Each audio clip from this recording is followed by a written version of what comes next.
Do you think that Tottenham has a Harry Kane problem and that they have become too reliant upon him? There are other areas of the pitch in which small changes could yield big results. Hey, I'm Adrian and thanks for joining me for this video where today we'll look at just how reliant they are upon Kane and Son for goals, their strength in midfield and the importance of Hojbjerg and Ndombele, what the returns of Alli and Lo Celso could bring, and how their match against West Brom has provided some promising signs for a potential way forward to make Tottenham a dangerous attacking side once again. You guys seem to really like the sort of stats-based analytical video that I did on Atletico, so we're trying something similar with Tottenham today. I'm still new to this, so be patient with me. But be sure to subscribe so you can find your way back for more videos like this, live streams, and the weekend recap every Monday. And we got to thank our sponsors for this video, OneFootball. OneFootball is perfect for fans of Tottenham, the Premier League, or just football in general, as you can custom tailor your news feed so that you get the fastest breaking news about the players,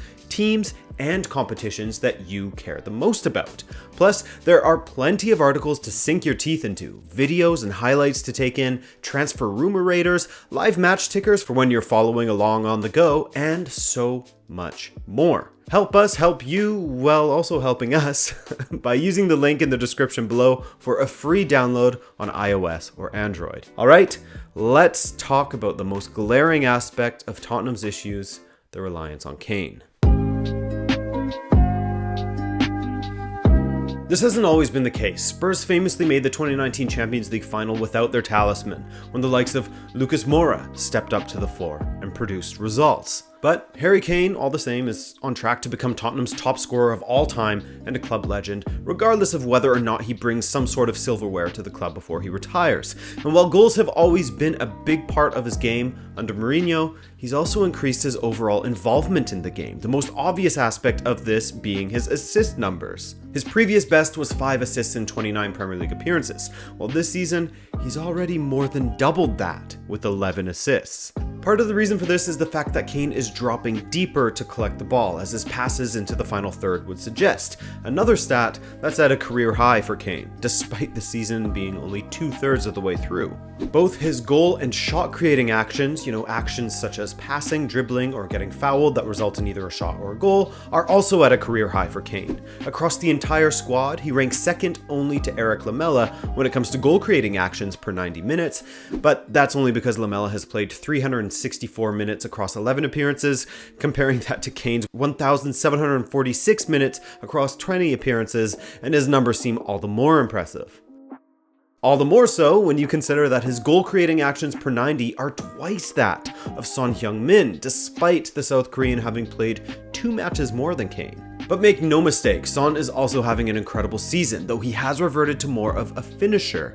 I know, his 6 assists would say otherwise, 4 of which have been to Kane, with the other 2 coming from corner kicks that Serge Aurier and Toby Alderweireld headed home. And so with Son lagging behind Kane so much in both the goal-creating and shot-creating actions per 90 minutes played, he's more of an end product player than Kane is, which, let me be 100% clear, is by no means a bad thing. Teams need players like that. It just illustrates further how much of an impact Kane has in the attack, in the build-up to the attack, in comparison to his closest teammate when it comes to goals and assists. And so when you take Kane out of the equation, as Jack Pitt-Brooke wrote for The Athletic, between Kane going off at halftime against Liverpool last Thursday and kickoff today, Spurs played 225 horrific minutes of football in which they never once looked like carrying any kind of attacking threat, never tried anything difficult, never took a risk, never showed any imagination or flair or ideas. The fact that Tottenham scored 1 goal in that time is more of a credit to a perfect one-off strike from Hojbjerg than to any constructive attacking play. Spurs had a few chances in the final minutes against Chelsea, but only when they were desperately lobbing the ball into the box in the forlorn hope that the ball would bounce their way. In fact, in that loss against Liverpool at home when Kane went off injured, Spurs had an XG of just 0.1, their lowest of the season. Against Brighton, when they lost, an XG of just 0.37, their 3rd lowest. In the loss against Chelsea, 0.57, ranking in the bottom 5 for the season as well. Take Kane out, and 3 of their worst XG performances crop up. Well, I guess 2.5 if you want to count the half match that he missed against Liverpool. However, it's not always been a simple equation of Spurs minus Kane equals bad. He's been an integral piece, but as their 2019 run to the Champions League final would suggest, it was at one time possible for Spurs to still be successful without their talisman, to still score goals. Let's look at two important pieces of their midfield and how a permanent change could be a massive boon to Mourinho. Taking a quick break from the attack, which we'll loop back to in the next part of the video, but let's look at an area that Mourinho has improved upon greatly with the signing of one player and the integration of another.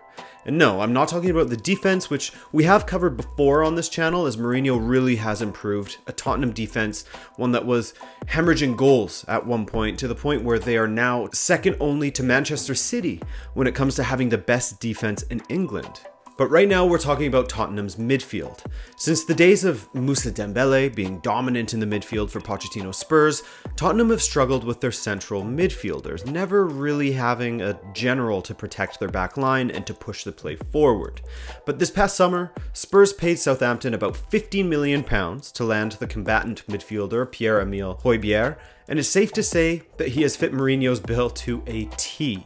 Hojbjerg has played every single minute of Tottenham's 22 matches in the Premier League so far. The only other player to do so for Tottenham, of course, being Hugo Lloris, while Kane Son isn't far behind either, featuring in every match, though he's been substituted on a few occasions right at the death of the match. And here's why Hojbjerg has played every single minute of this campaign. He leads the league in tackles attempted and tackles won, with 77 attempted and 54 successful tackles. He's second in the league as far as tackles in the defensive third, just one behind Aaron Wan-Bissaka, James Justin, and Vlad Koufal. They have 41 to his 40. When it comes to pressing, no player in the league has pressed more than Hojbjerg, while he's second only to Mason Mount when it comes to successful presses. He presses more in the defensive third of the pitch than any other player in the league, and is second when it comes to presses in the middle third.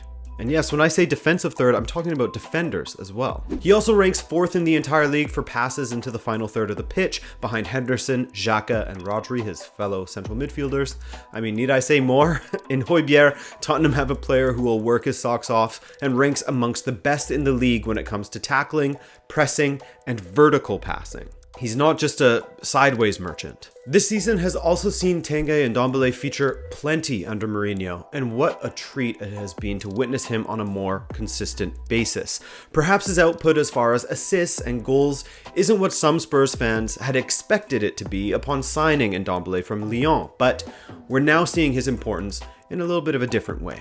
He ranks fourth across the entire squad when it comes to goal-creating actions per 90 minutes, and leads the team in successful dribbles. Of course, he's the sauciest player out there. And nutmegs, but that's just a random one I thought I'd throw in there for fun. He has 5 nutmegs. He leads the team in progressive carries, or dribbles with the ball, moving it at least 5 yards towards the opponent's goal or into the penalty area. And against West Brom, we saw him dropping deeper to play closer to Hojbjerg more, as opposed to pushed up into the midfield further, and it seemed to work well.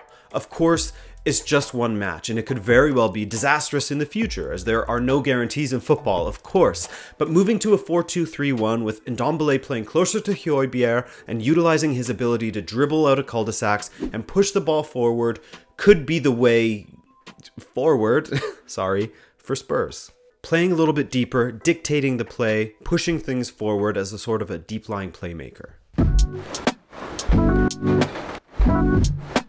Spurs have 2 extremely gifted attackers when it comes to Kane and Son, and the XG would suggest that their goals output is perhaps overachieving a bit. An XG of 28.9, which ranks 11th in the league, with 36 goals scored, could perhaps point to a bit of a reliance on individual brilliance from Kane and Son, pulling a rabbit out of the hat, each on 13 goals apiece, making up 72% of Spurs' goal output. And when looking through their squad, there are a few things that stand out. Number one has got to be the underutilization of Gareth Bale. He's played just 230 minutes across 6 appearances, starting just twice. He's been an unused substitute on 8 occasions, and honestly, I mean, that might deserve a video in itself. Not how many expected the return to go, dreaming of, Bale and Son flanking Kane in the attack. it's not been like that at all. But as far as players that I believe still have a point to prove to Mourinho and are capable of elevating this Tottenham side to a solid attacking team, for me that falls on Dele Alli and Lo Celso. As for Lo Celso, when he's on form and healthy, which has been a rarity, he can bring a ton to Tottenham. Mourinho has utilized him as an attacking midfielder or down the right as an inverted winger, constantly tucking in to allow Hojbjerg to overlap. That's what I like to see personally. However, centrally is where he has been a bright spot for Tottenham, scoring 4 of the 5 goals he scored across all competitions from that position, utilizing his comfort on the ball to drive forward towards the goal with the ball at his feet, boasting a 70% dribble success rate, and despite his limited appearances, his goal-creating actions per 90 numbers are at an all-time high in his career, just behind his great season that he had at Real Betis, which was no doubt the peak of Giovanni Lo Celso. And then there's Dele, who has had a rocky relationship with Mourinho, from the outside at least. And to me, it sort of smacks of a similar dynamic to that of Mourinho and Pogba. Mourinho told Dele right away that he can be an important player to this team, but he sucks at training. He doesn't commit enough. On top of that, similarly to Pogba, Dele is guilty of trying extravagant flicks instead of straightforward passes without the defensive work rate to sort of make up for that. In fact, one such flick against Stoke in the Carabao Cup saw him get substituted 10 minutes later, only appearing again against non-league club Marine FC. No doubt, Dele's best position is through the middle as well, where most of his success has come from, though he has been effective down the left also. If he can find form, I would be extremely interested in this lineup. It's similar in shape to that of the lineup Mourinho fielded against West Brom, Hojbjerg and Ndombele playing alongside each other, with Lucas Moura being swapped out for Dele, assuming Dele can find form and allowing him the time and minutes to find that form, that's integral, and instead of Lamela, Lo Celso playing as an inverted winger that tucks inside while Hojbjerg surges forward down that right flank. But given Lo Celso won't be available for some time, and Alli is also nursing an injury, but is due to return soon, the current shape with Moura as a number 10 and either Lamela or Bale playing down the right is just as attractive.